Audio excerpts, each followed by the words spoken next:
Good afternoon, colleagues.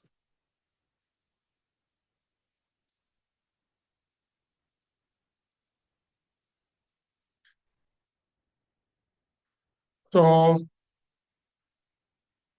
we're going to give a presentation on mathematical modeling of Borel-Osa, then in the context of mixed method approach in a contaminated environment. I've already been introduced, so I don't need to talk about myself again. This is my profile. If you also want to look for me, one can reach me through my Scopus, my university profile. This is my Google profile. Okay. Now, I'll start the way of introduction. In fact, Borel-Osa have been neglected for very long time, especially in the sub-Saharan Africa. And the main cause of this disease is what we call the Mycobacterium cereum. In fact, Borel-Osa is the third most common microbacterium disease that is found within sub-Saharan Africa, which belong to the group called the tuberculosis and leprosy, are the first and second respectively. So tuberculosis, leprosy, Borel-Osa, not much attention has been given. People have totally neglected this disease. And the most driving about this disease is that it occurs, children between 4 and 15 years, where these children's immune system has not been totally developed. In Africa, gender distribution of disease also varies. In other words, male has 52% to female, which is 48%. This is due to mostly the interaction that men normally do with the environment and the female.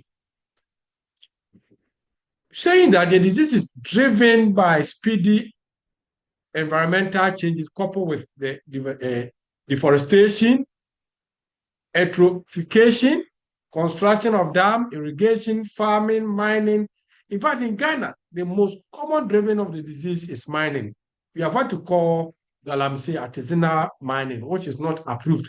People mine various rivers, big rivers, large rivers. I mean, almost all the water bodies have been destroyed by these illegal miners. And this causing distractions in the environment, aiding the spread of Borreliosa. So these factors affect the survival of the pathogen in the environment. So the more you disturb the environment, the more the pathogen survive. So epidemiological studies show that this microbacteriosis is commonly found around endemic area, waterlands, slow moving. So if you have stagnant waters in various communities where oxygen is absent, that is where these pathogens thrive. So Mycobacterium cereum survive best under low oxygen, as I've already mentioned, swarming areas where water body is not moving. It stays in one place for a very long time. So the likely mode of transmission of BU is driven by two processes. Firstly, it occurs through direct contact. My studies is also making the case that man-to-man can also spread the disease if somebody gets lotion, the ulcer. Then another person who is taking care of the person does not have it. Then if proper management is not taken, it's likely the other person will have some kind of bruise on the skin. Then the person can easily transmit the disease. Then Portal has also hypothesized that some water filtering organisms, such as small fish, mollusk, my previous study also suspected water bag. We saying that these small bodies who also harbor this microbacterial cereum, and when this insect, fish get are eating or get in touch with human being, they can also spread this disease in men. So BU treatment is by surgery or grafting. Or if early stage, you are lucky, you are taking or you are given antibiotics and properly go through the treatment. Or if the ulcer eats the fresh part of the body, you have to do grafting. You cut some part of your body and affix it there to grow. So the disease is a very complex disease. The course of treatment disease is not easy at all. Where we're talking about, treatment, we're talking about treatment such as surgery. You can imagine the course of surgery.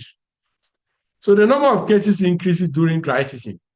Remember, I talked about oxygen. So as the oxygen, becomes scarce in these stagnant water bodies, the disease gets spread. So these are some of the typical scenes you can find. Look at how this is a typical big river that you have in Ghana. It has been totally destroyed. You can see that the water is not even moving. It becomes a stagnant water. So these are creating, what you call a proper environment for these pathogens to survive. So as a result of the disease, you can see the devastating effect on the skin. This child cannot go to school. He can't go to school. So the economic burden of this disease, is overemphasized. Now the point is, why am I even worrying myself with a mixed method?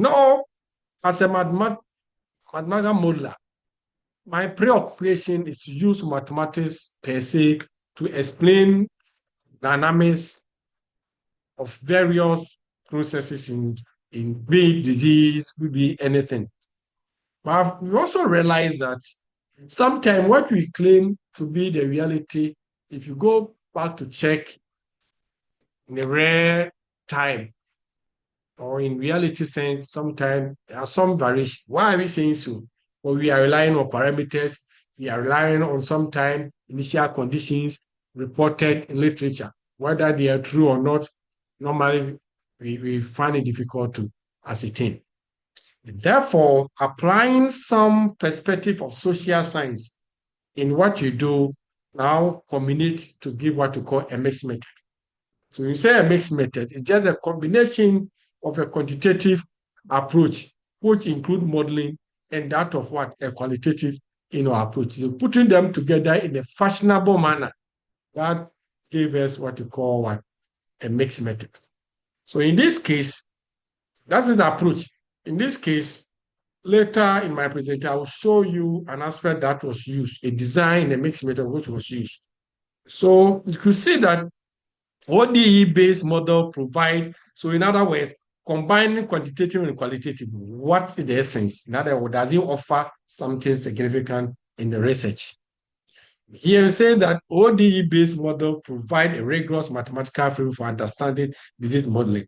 Qualitative methods such as expert interview, field study, help refine model assumption, validate parameter, account for behavioral and environmental factors affecting the spread. So you see the reason why I'm not going by strictly modeling, which is mixed method, but I'm doing combination because it's going to refine some of the parameters. You're going to validate some assumptions that I've made. It's going to help me to even explain some of the environmental factors, which parameters definitely cannot explain. Also going to improve policy and intervention strategies. So that is the reason why in this study, we are not only focusing on the traditional modeling approach, rather I also want to, incorporate some kind of, qualitative study. So following the previous studies done by Conan et al. 2020 now, they carry out a study in Cote d'Ivoire where they found out that there's likelihood of human-to-human infection. In here, you have the following compartmental model. Total human population by N of T at time T, susceptible individual S of T, exposed individual E of T, infectious individual I of T, Individual undergoing hospital treatment, H of T, individual recovered from Borreliosis, R of T. And M also represent the density of microbacterial or Sarian pathogen contained or that had contaminated what the environment or contained in the environment. So this is the schematic diagram that explains the literature that I've just read about the model formulation. Here we have the susceptible. These are recruitment. These represent the natural mortality rate. So this is the force of infection. Beta, the I here, infection compartment. This is the microbacterium amount in the environment. This carrying capacity. So this move to exposed compartments. The exposed compartment, they move at the rate of beta to join what? Join what? The infection compartment. Infection compartment, you move omega to join what? Hospital. Because when you are infected, this one, the disease will not go natural. You have to be treated in the hospital. So in the hospital, the treatment will be at the rate of what? Lambda H to hospital, and you recover at this rate. So when you recover, you can lose infinity at far to this. Then this is also represent, the concentration of MO in the environment. So this is death associated with the disease. It's a natural mortality rate. Also, death hospital can also die. Death as a result of the disease, and the rate people recover is also this parameter. So the schematic diagram basically explains all that I wanted to say. Now I tried to fractionalize my work. Why did I do? Studies have shown that fractional derivative are what we call the preserved memory. Take into consideration the previous, the past, the present, and use the present to, predict the future. It has a memory effect. That one is not contestable. Then again, I use a Tangana-Bellino operator in this work because a Tangana-Bellino operator has been shown to have what we call crossover properties. In other words, the tail of this kernel is able to stretch from one operator to one another. In other words, the operator can stretch from the Tangana operator to exponential law, which is Fabrizio-Caprizio. It can stretch from the ABC, the multiplicative function law, to the power law, which is capital operator. So that makes this operator very unique and predict efficiently compared to what the other operators. Mind you, all my parameters are fractionalized. Let's take a look. They are all fractional, except that I didn't put them, the fractional on top, but they are all fractionalized. Then again, let me also say here that Professor Gomez of Mexico, also developed a parameter, additional parameter attached to the left-hand side of the system to show the fractionalized of the system.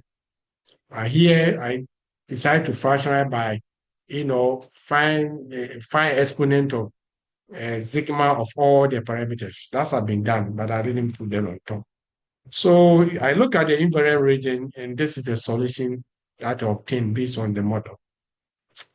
Then using the next generation approach proposed by Watmore, this R0 was arrived by looking at the infection compartment and then looking at those entering the living, creating matrix F and F, then finding the inverse of the matrix V multiplied by F and taking the, eigenvalue of the largest dominant, eigenvector. So doing that process, this was obtained.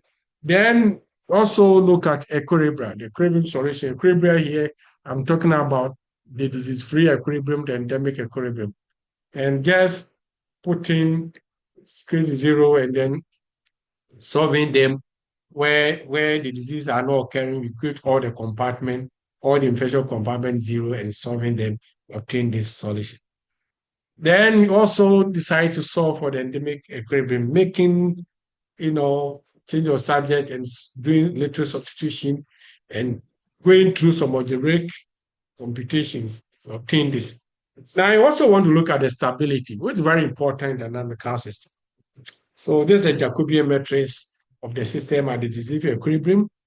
Obtain this and then making, little algebraic manipulations, obtain a characteristic equation of exponent 3 and solving this and rearrange them, you obtain what we have seen over here. Then that conclusion is drawn that it is local asymptotic stable. Then I decided to include stochastic components. You just put in Brownian, Brownian standard motion. So putting this Brownian standard motion in this system, okay? So this is the original system here. Look at this is the original system here, which you saw earlier. So now you are putting these stochastic components. So you put it to this the Brownian motions, okay? Why these are the stochastic component up to P6, okay?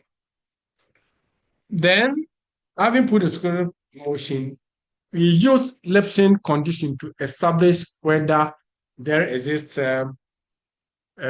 uniqueness solution, there exists a solution, and if there exists solution, is the solution also unique? So this condition will have to be certified. So first of all, we try to put our system in this manner. And after that, we try to, establish the first condition. So this is the original system.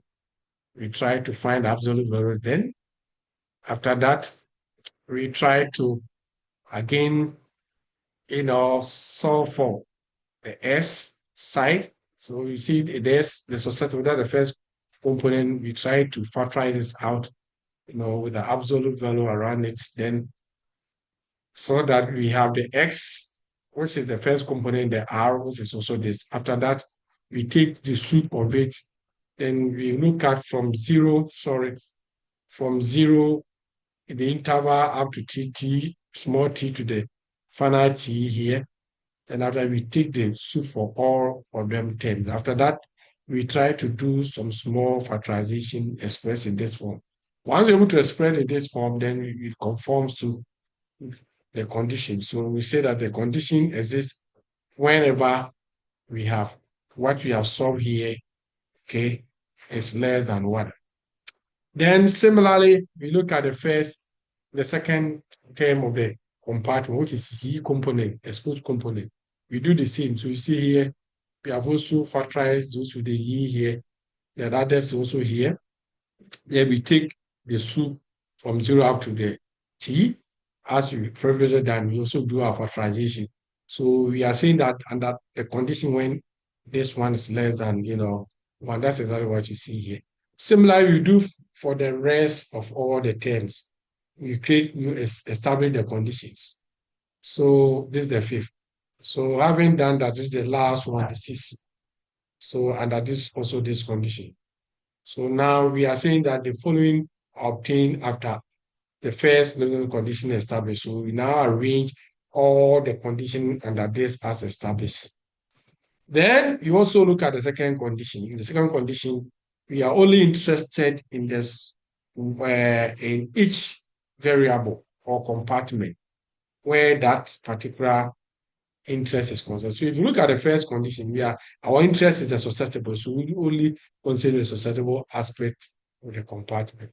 So the procedure is not different from the first one. We do as we did. By the first one, we're considering all the terms in the first compartment. So the second one, we only look at a compound that contains the term that contains in the second, compartment. Similarly, we do. Similar has been done here. The third one, same. The sixth one, same. Having that, I also write our solution in this manner as contained. You see. So once we're able to put our solution in this form, then we certify the second condition.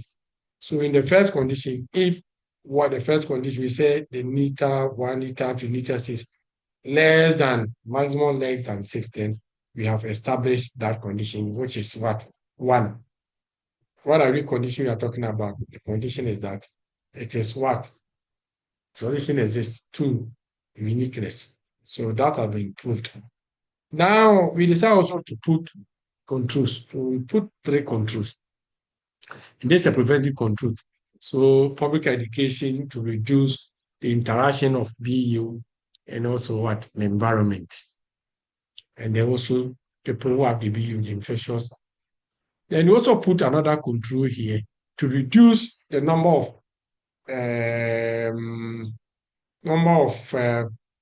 or the amount of BU that are disposed in the environment for when the others are cut from the body, how we dispose them. These bacteria still get back to the soil. That's what we're talking about.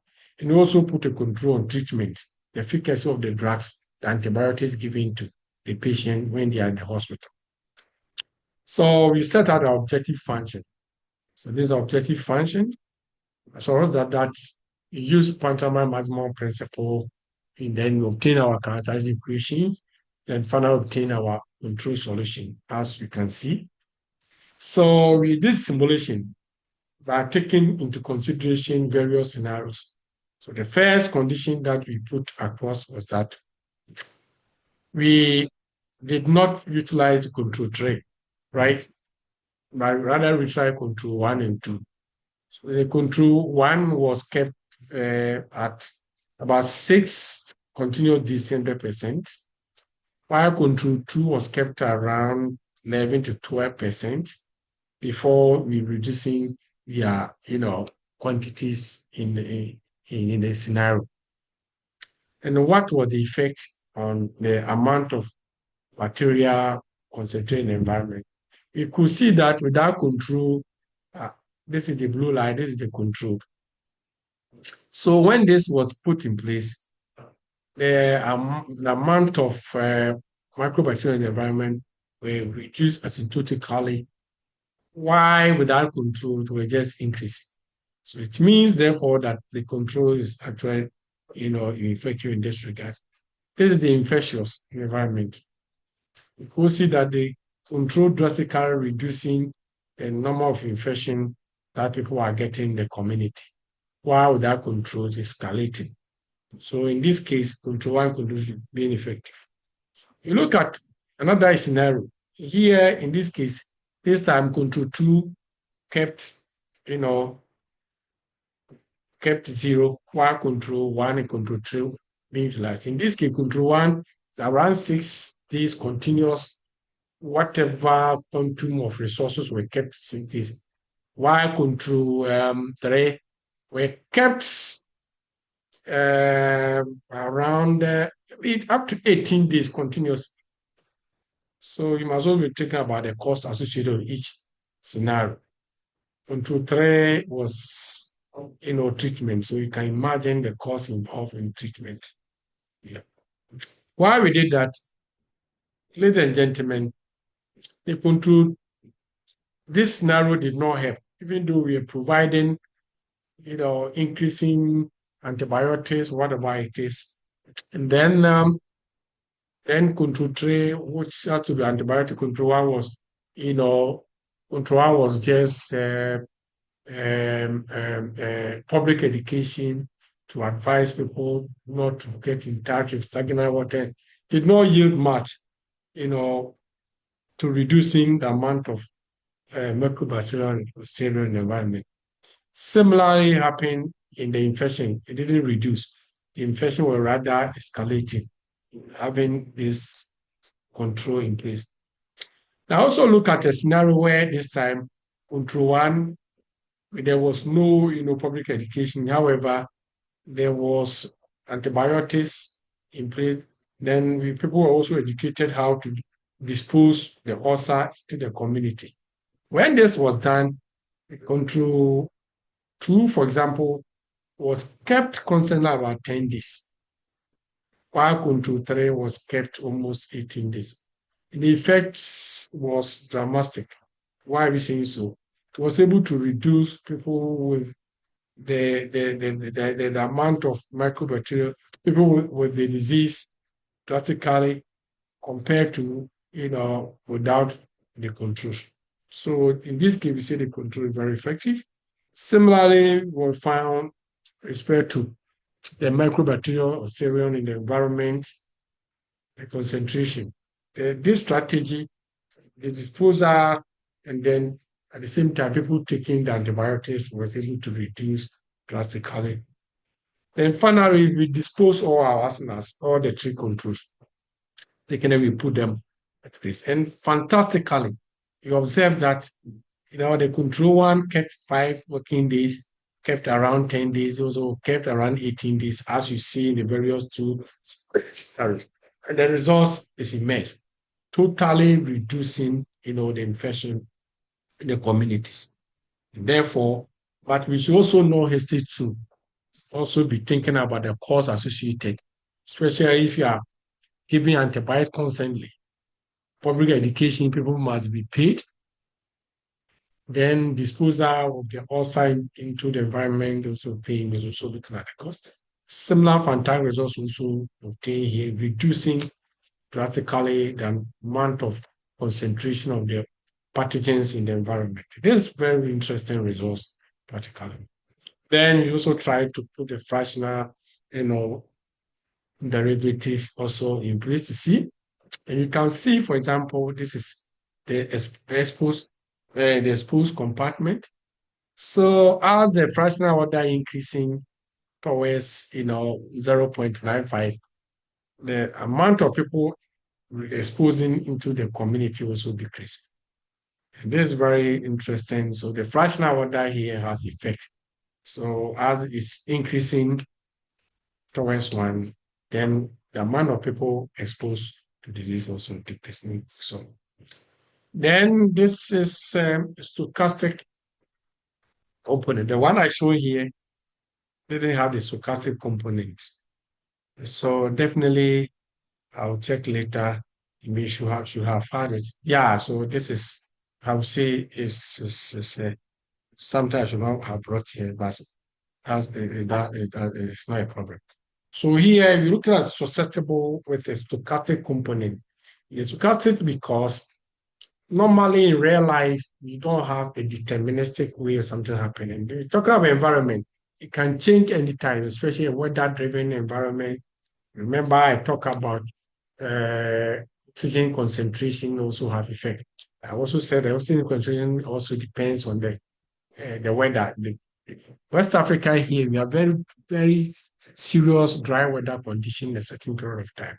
So in this case, you can see that as the fractional order increasing, okay, then the number of people getting infected also increasing the susceptible class. But in this case, this is similar to what I explained. As the fractional order decreasing, you can observe that the number of people also getting exposed are reducing. And in this zigzag shows the fluctuations that we're talking about, not the randomness associated with this environment. Then the infectious, you could see that as the fractional order increasing, the number of getting infected are also reducing in the environment. Then the hospital, as the fractional order increasing towards one, the number of people visiting the hospital with regard to this VU disease are decreasing. Then recovery, as the fractional order increasing towards 0.95, the number of people recovering are also reducing. Here, it's difficult to, ascertain. You can see very huge fluctuations. And this normally is supposed to happen when the environmental dynamics, for example, we have educated people not to go to the community to do this kind of mining, but they will go. So today, the condition may be okay. And next day, if you take this sample to the lab and test, it could be, especially here in Africa where politics is about everything. When there's a political change, people can do whatever they want to do. But we can see that this look more green. So this shows that where the pink colors can be found around this side. So this showing that as the fractional order increasing, the number of microbacterial in the environment is increasing. It's very difficult to even interpret. That is the reality we find ourselves here. And this should have been the end, like I said, but I haven't done this way for a couple of years. I've been doing modeling for a couple of years. I've realized that certain things are also being missed in the context of this study. So I'm trying these days to blend qualitative data also with respect to. So in this, the study utilized qualitative data to supplement, the study approach was explanatory sequential. What does it mean to you people? Because it may be new to you. What we're saying here is that after I've done the quantitative analysis, that the modeling, I try to collect information that I can ask somebody or I can observe to find out what my work is telling me, whether there are some discrepancies or they do align. So when you take the qualitative data analysis first before you do qualitative data, you are talking about explanatory sequential mixed method design. So this is because the quantitative data result is informing me to gather some qualitative data to explain my work. So the purpose was to generate themes on various compartments in the fractional time optimal control. So this analysis here in quality, we call it content analysis, because I have a predefined theme that I want to collect qualitative data to explain. In this case, I purposefully, selected Amansia West. This is a district or an area in Ghana where artisanal mining is the most done in the whole country. And therefore, it wasn't bad for me to have selected that place to interview some people. So in this study, N1 represents the first participant. They are all nurses. N2 represents the second participant. So the two participants have obtained a degree in nursing. So interview were used as a data gathering instrument based on the mathematical model constructed and associated fractional time dependent optimal control. So I have done my optimal control, I have my results. So based on what the control is telling me, I'm going to find out whether it's the case. Then content analysis, as already said, we used to generate the codes and team based on the control strategies and the mathematical model formulation. So let's see the team one. Social awareness campaign, the treatment and drug efficacy. So you see that this is exactly the first control strategy that was used. So I'm going to the field to ask these ladies who are nurses staying, working in a hospital, we call it agroisum, purposely or specialized in the treatment of borreliosis. And let's see what they had to tell me. Social media has been the basic information platform on BU for posts for the past 8 years. Remember, in the control, we were talking about campaign. What form of campaign were they doing? Using social media and so on. So I asked them. Then human beings can be treated. Human being can transmit BU, but not common. I also wanted to find out the mode of transmission of disease. You are telling me that in a hospital, you have seen human beings transmit the disease, but not all that common. People are now aware of the danger associated with the stagnant water. Also asking them, so when you see a stagnant water and not moving water, how do you people associate themselves? It's telling me that they are now aware, so people don't try to, swim in this kind of water body. Through social media, people are aware that early treatment can, stop. You're talking about treatment, so I was asking them, so do people come to the hospital for early treatment? This is the response they are giving me. Medical facilities are now available in many of the communities. Now, what we call CHIP compounds, where people can even go there to have early treatment. It's not like those days where it's difficult for people to even move to get treatment. Then team 2, social awareness campaign, public education on shading onto what? The environment. As a nurse, this is what the respondent one had to say. I talk about the mode of transmission of BU on my WhatsApp group platform. So the respondent is telling us that he has a WhatsApp social media platform group where time to time he shares some of this information for people to become aware. Sometimes we use the community radio to explain issues surrounding the shading. So when somebody has ulcer, the disposal of the debris. How do you, he said that there are community radios around where they use it to, inform the community members. Sometimes some patients, due to stigmatization, do not dispose also. So I asked them, people still are not doing what said, because people think that when you get the HOSA, it's a mystery. It is, yeah, it is a curse about an ancestral or spiritual world, that kind of thing. So people prefer not to even let people know. So through social media, the community are aware that the BU is not a myth. So they are expert in school, they know this, to be able to explain. Don't keep it. Let people be aware. So people in the community do not know much about how to dispose. So he was telling me that, as I also do, people are aware. So no, people in the community are not all that aware. So team three, the social media campaign, public education and shading onto our environment and treatment.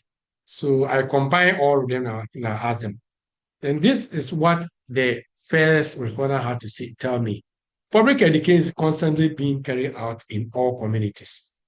We have a lot of cheap compound, that is small place where people can go for early treatment and get the right information in early stages. Due to national health insurance, now Ghana has a health insurance scheme. So people leverage, don't pay.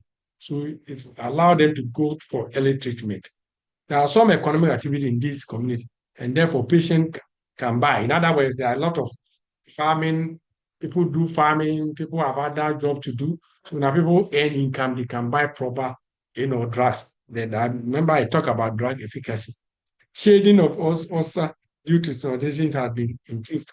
Now, because of the public education of how to dispose this, debris, they are now able to, do the proper disposal of this person. Formal education in the community has improved. Now, a lot of people get to school, they go to secondary school, some are even in tertiary school. So now they know when and how to visit hospitals early to, avoid this. So discussion of results, quantitative analysis has corroborated with the finding that have obtained the optimal control and then the fractionalized results that I obtained. This indicates that if a policymaker adopts these strategies in controlling BU in Ashanti region, that is the region I find myself, maybe you have may call province, it could lead to the total elimination of the disease. The results possibly relate to the John et al. 2021 study that they also did around my area.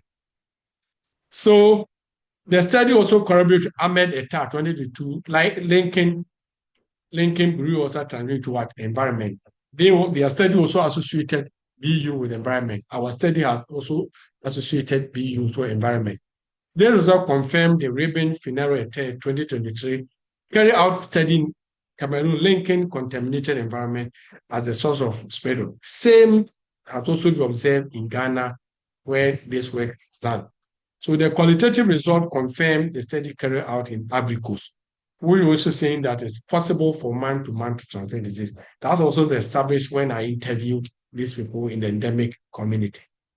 Conclusion, I'm saying that a mixed method approach has been adopted to supplement the quantitative analysis that I've done, the fractional numerical, the theoretical results, the optimal control that were carried out. So in this way, Blue Ocean mathematical model incorporating human dynamics have been formulated. The basic characteristics of the model and existing unique solution were also investigated. The equilibrium and the basic reproductive number, the BU mathematical model, has also been investigated. The fractional stochastic model was incorporated to explore the randomness in the model, which have been shown. The existence and uniqueness of the solution of the model was also shown. The study concluded the study included three time-dependent fractional optimal control to explore various scenarios how the disease can be managed. So qualitative results collaborate with the qualitative results. It was observed from the qualitative result that human-to-man transmission occur. And these are some of the references that you can also thank you in my local, let me say Medamasi. So I'm here. You have some questions and suggestions you can add. Thank you very much for listening to my talk.